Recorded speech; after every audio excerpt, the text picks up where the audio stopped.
आइए सुनिए, देखिए, समझिए सनातन सत्य। जैसी दृष्टि वैसी सृष्टि, दृष्टि विज्ञान। कुदरत, कुदरती रचना एवं कुदरत के कानून से शाश्वत सुख की प्राप्ति। जोधपुर के परम पूज्य महात्मा उपासक प्रोफेसर डॉक्टर सोहन राज तातेड़ के निर्देशन में सनातन सत्य। जैसी दृष्टि वैसी सृष्टि, दृष्टि विज्ञान।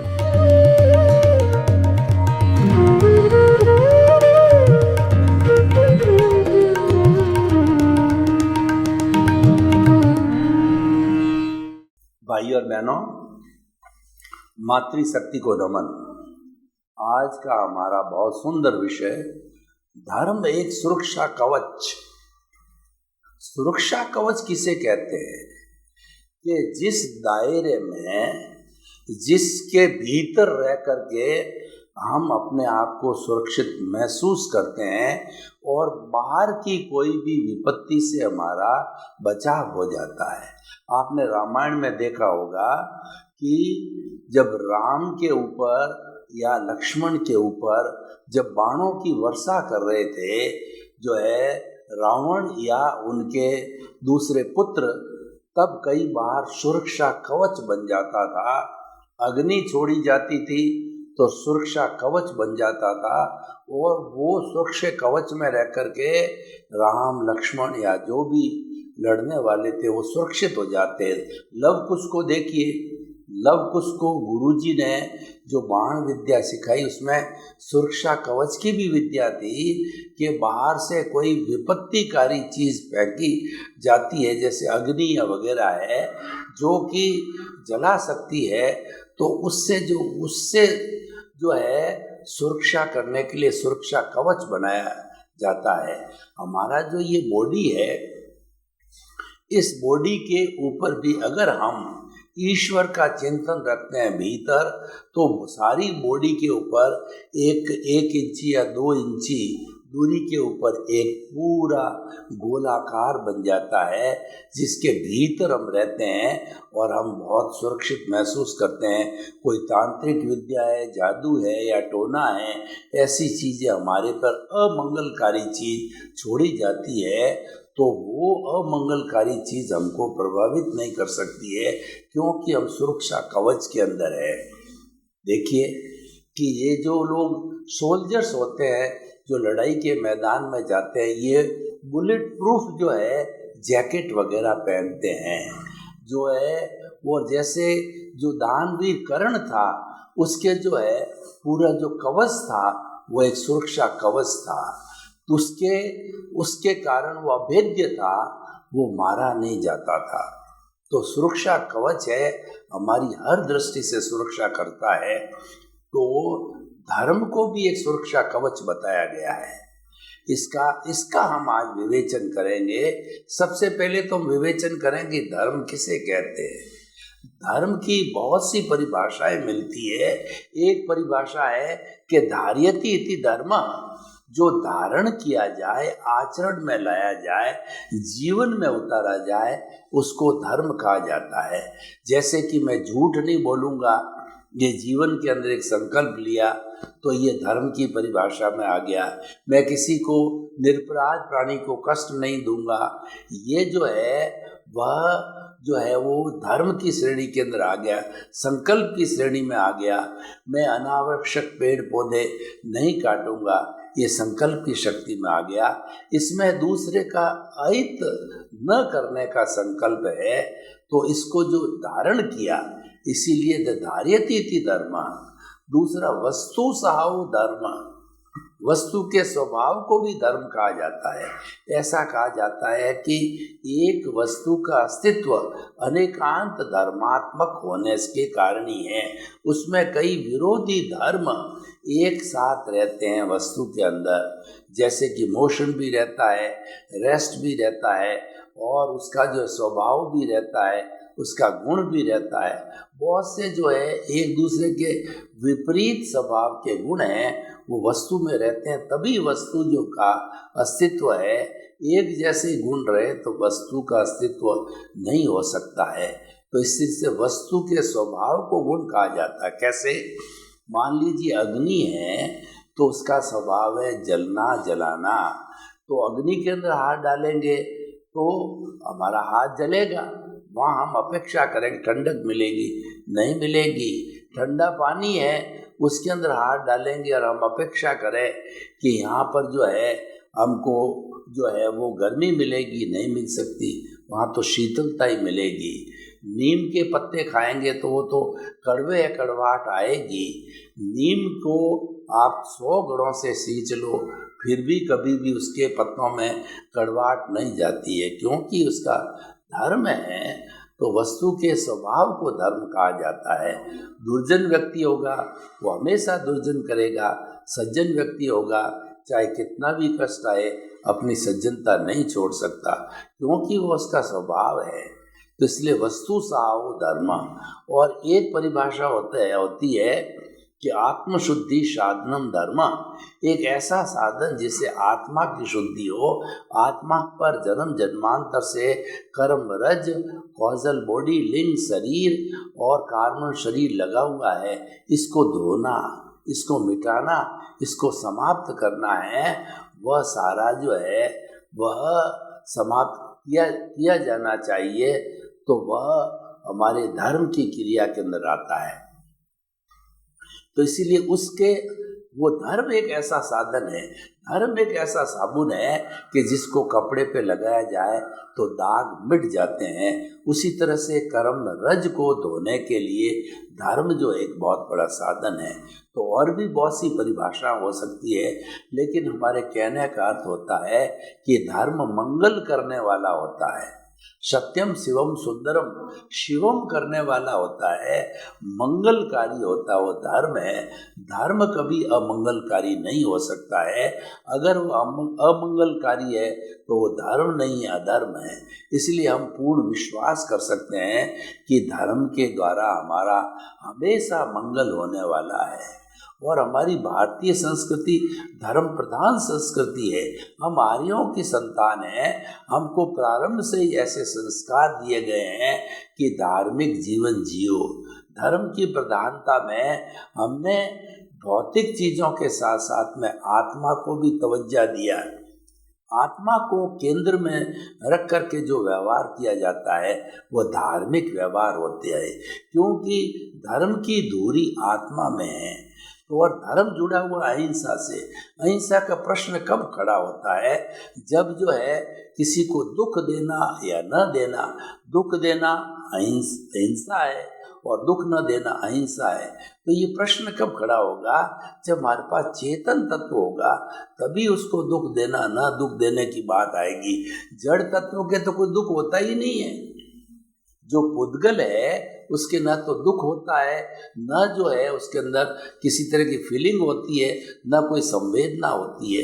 तो ये संवेदना फीलिंग केवल चेतन तत्व में होती है, तो वही धर्म की एप्लीकेशन होती है। तो इसीलिए धर्म जो है हमेशा हमारा भला करने वाला होता है। इसी कारण इसको सुरक्षा कवच कहा गया है।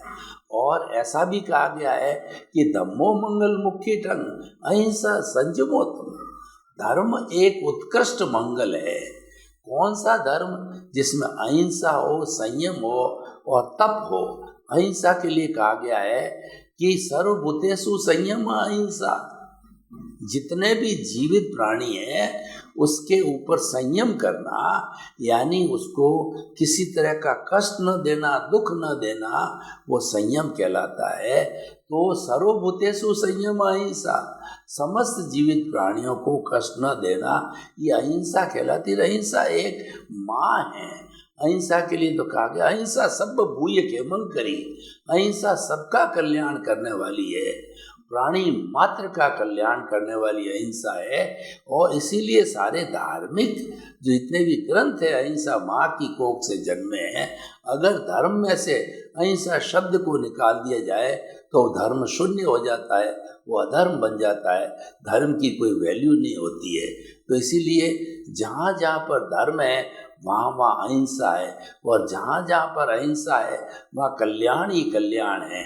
तो बताइए कि जहाँ पर धर्म है, अहिंसा है, तो हम सुरक्षित कैसे नहीं रहेंगे।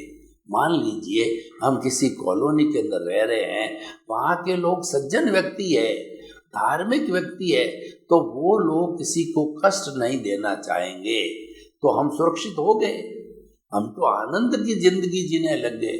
हमारे हिंदुस्तान के अंदर ऐसे भी अभी तक गांव हैं जहाँ लोग घरों में ताले नहीं लगाते हैं। क्यों नहीं लगाते हैं? क्योंकि उनको विश्वास है कि हमारे गांव के सभी लोग ईमानदार है, अपना सो अपना और पराया सो पराया, वो दूसरे के धन की चोरी करना नहीं चाहते हैं, उनकी नीयत के अंदर चोरी नहीं है, इसीलिए ताले नहीं लगते हैं। राम राज्य में क्या था? राम राज्य प्रसिद्ध क्यों है कि राम राज्य में सभी सुखी थे, धर्म की क्रिया की जाती थी, धर्म पर आधारित था। धर्म पर आधारित होने के कारण कोई किसी को कष्ट नहीं देता था, या कोई किसी का शोषण नहीं करता था, कोई किसी को जो है असमानता का व्यवहार नहीं करता था। इसीलिए राम राज्य पसंद होता है। हमारे भी देखिए कि वर्तमान में हमारा हिंदुस्तान डेमोक्रेटिक कंट्री है, तो कोई भी सरकार आती है जो जनता की भलाई करने के प्रोजेक्ट लाती है, जो जनता को सुख देने वाला काम करती है, वो सरकार अच्छी होती है। और वो हमेशा मान के चलिए कि जो सरकार जनता को सुख देने वाली होगी, जनता का भला करने वाली होगी, वो निश्चित तौर पे वो धार्मिक सिद्धांत पर आधारित होगी।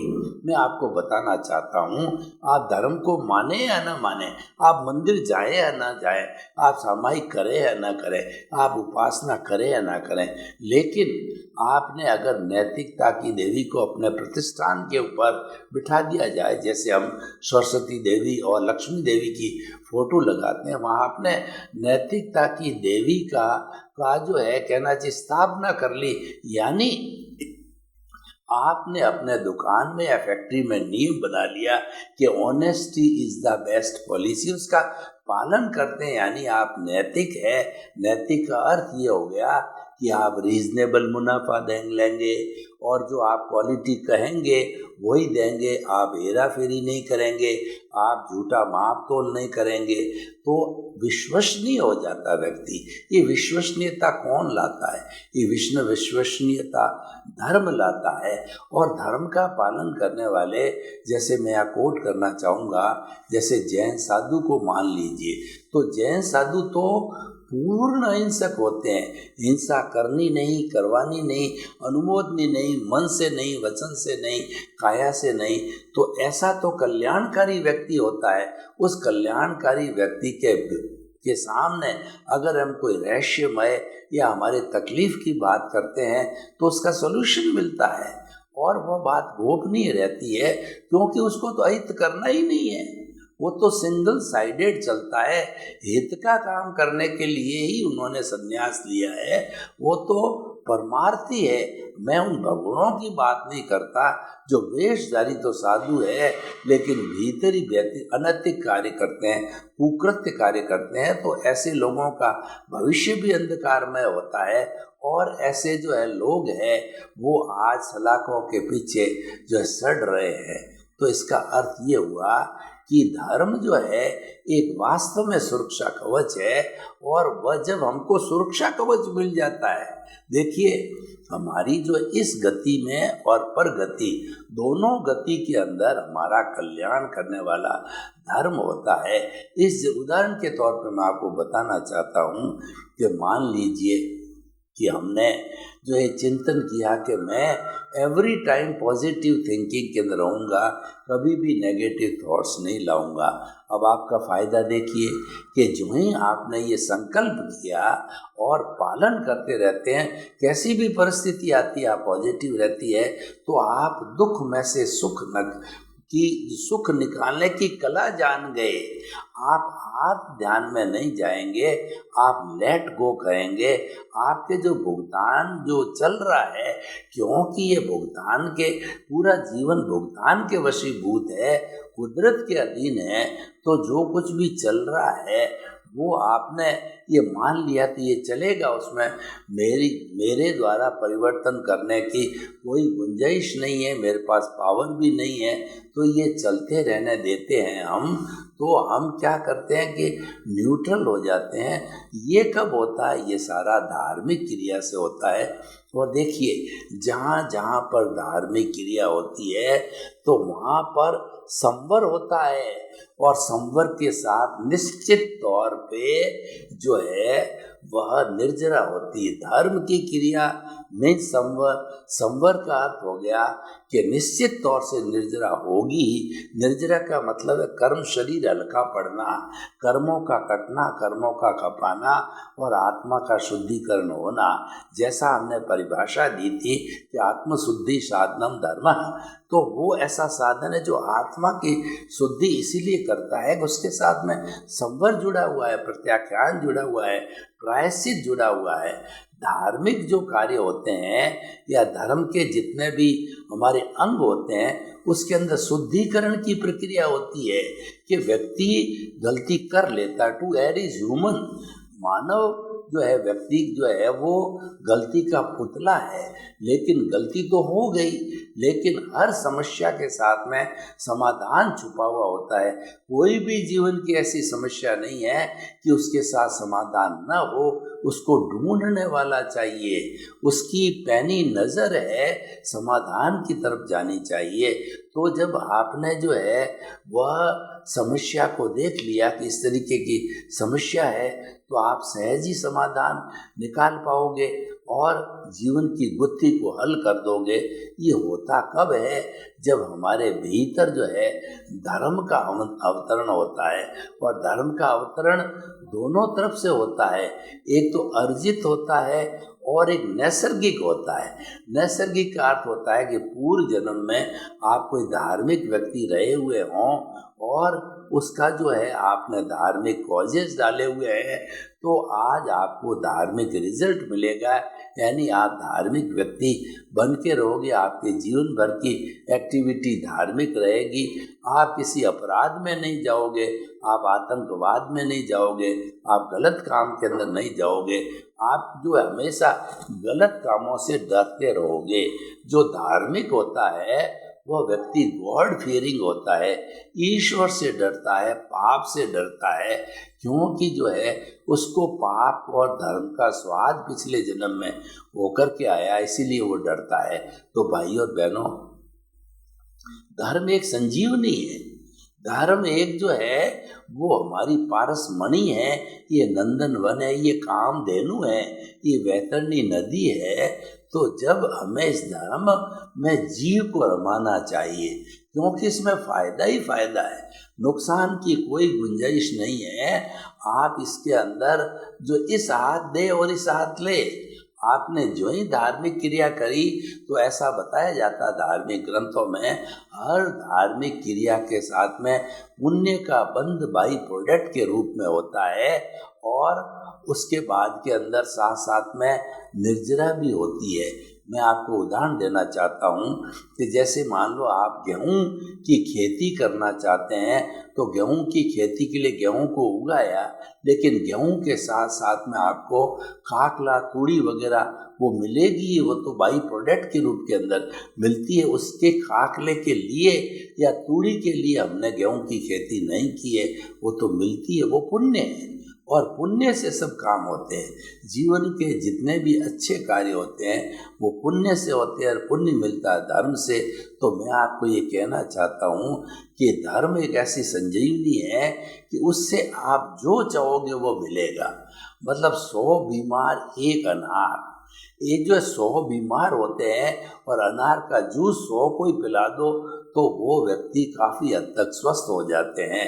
तो इसीलिए धर्म जो है हम इसको संजीवनी के रूप के अंदर उपयोग करें, हम अपने जीवन के अंदर धर्म को प्राथमिकता दें। धर्म जो है कब आएगा? जब हम इसको जिएंगे, जब हम इसको प्राथमिकता देंगे, तब होगा। और देखिए, धर्म को अच्छा जीवन धर्म का जीने के लिए कुछ जो है हमको अभ्यास भी करना जरूरी है।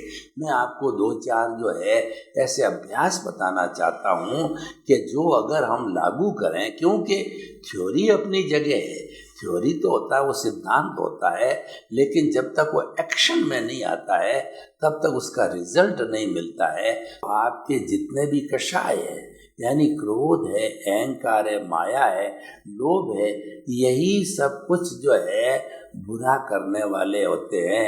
यही व्यक्ति के बीच में भेद पैदा करने वाले होते हैं, या प्रियता अप्रियता पैदा करने वाले होते हैं, अच्छाई बुराई को पैदा करने वाले होते हैं। तो उनका जो है उपशमन हो जाता है।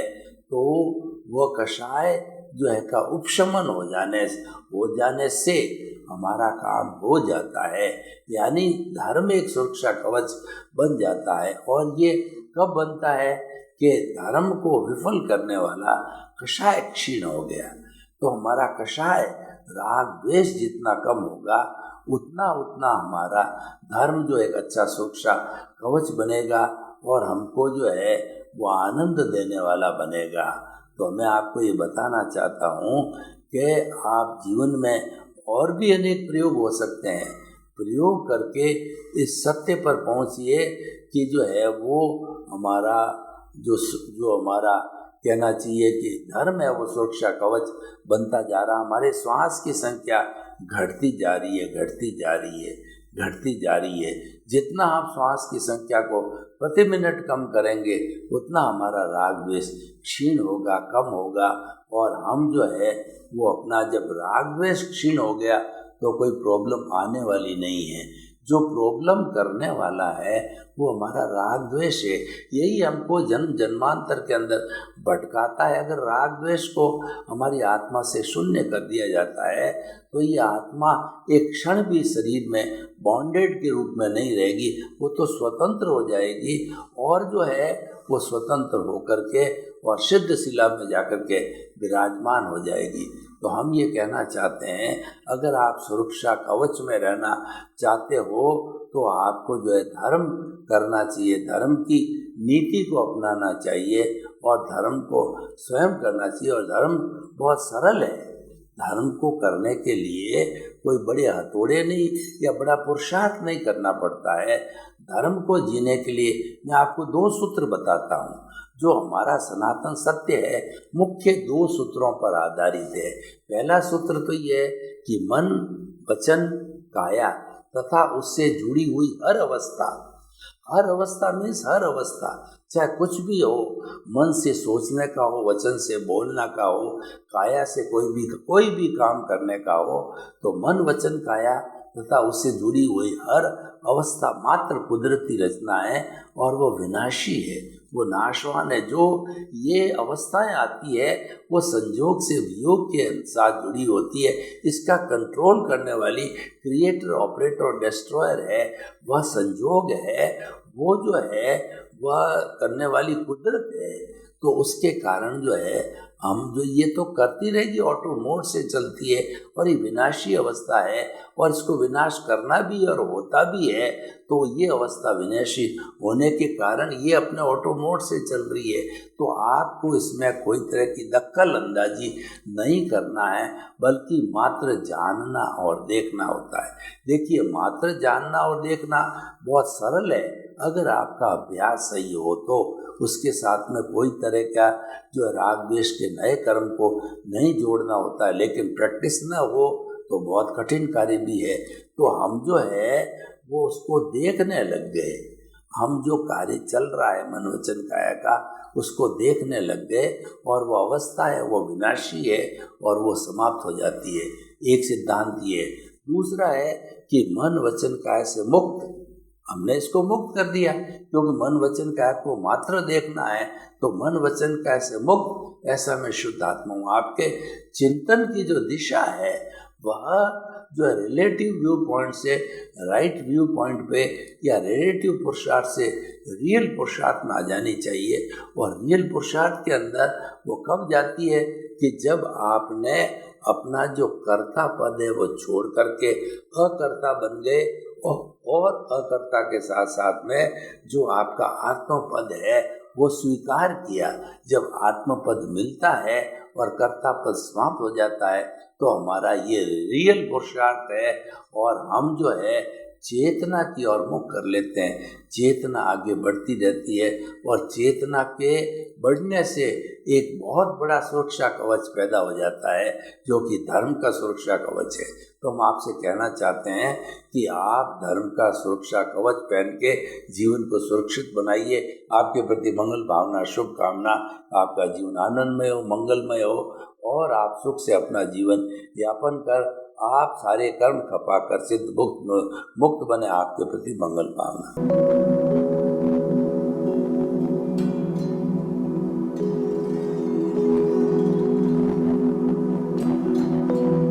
एक ऐसा अंतर्राष्ट्रीय ख्याति प्राप्त मानव जो गुरु प्रेरणा से पिछले 20 वर्षों से वानप्रस्थ जीवन जीते हुए 24 घंटे मानवता की सेवा में संलग्न है।